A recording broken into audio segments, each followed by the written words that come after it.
వాస్తు శ్రీ యంత్రం అండి.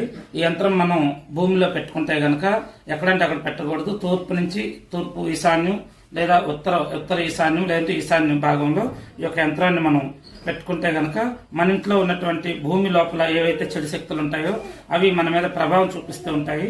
చాలా వరకు ఏంటంటే కొన్ని ఇళ్లలో మీరు బాగా గమనిస్తే గనక అనేక కోట్ల రూపాయలు లేదా లక్షల రూపాయలు ఖర్చు పెట్టి కట్టుకున్న ఇల్లు కూడా వాస్తు ప్రకారం మేము కట్టుకున్నాము, మాకు బాగుండడం లేదు, ఆ ఇంట్లోకి వెళ్ళి నివాసం ఉంటున్న తర్వాత చాలా ఇబ్బందులు ఎదుర్కొంటూ ఉంటుంటారు.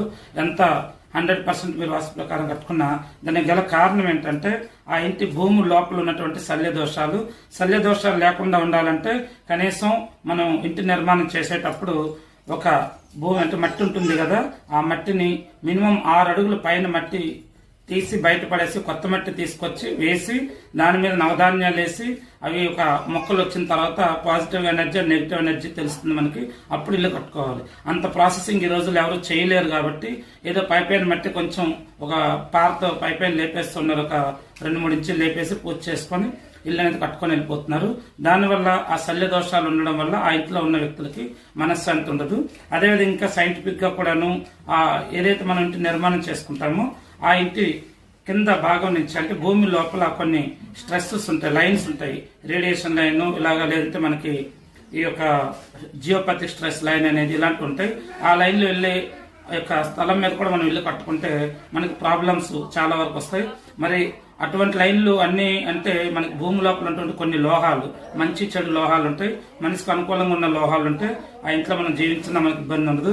అలా కాకుండా మనిషికి చెడు చేసే లోహాలు కొన్ని ఉంటాయి కాబట్టి మానవ జీవితానికి సరిపడినవి, వాటి వల్ల మనకి ఇబ్బందులు వచ్చే అవకాశం ఉంటుంది. వాటి కోసం కూడా మనం వాటి నివారణ కోసం కూడా ఇటువంటి శ్రీ యంత్రాన్ని మనం కట్టిన ఇంట్లో కూడా పెట్టుకోవచ్చు.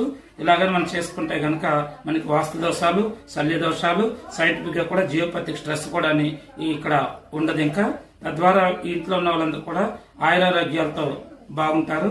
మీకు గాని వాస్తు దోష నివారణ పూజ గాని, శల్య దోష నివారణ పూజ గాని, అలాగే వాస్తు సలహాలు ఏమైనా కావాలన్నా గానీ మమ్మల్ని సంప్రదించండి. మా ఫోన్ నెంబర్ 8309037905 నెంబర్కి వాట్సాప్ చేయండి. మేము వాళ్ళ ఫోన్ ఎత్తని పక్షంలో మీరు వాట్సాప్ చేయండి, నేనే మళ్ళీ మీకు తిరిగి ఫోన్ చేస్తాను. ఒకసారి చూపించండి. ఇక్కడ రాత్రి మనం ఈ యొక్క వారాహంబారి పూజ అలాగే దక్షిణామూర్తి పూజ అన్ని చేసి ఇవాళ మనం ఒక యంత్రం అనేది పెట్టడం జరుగుతుంది.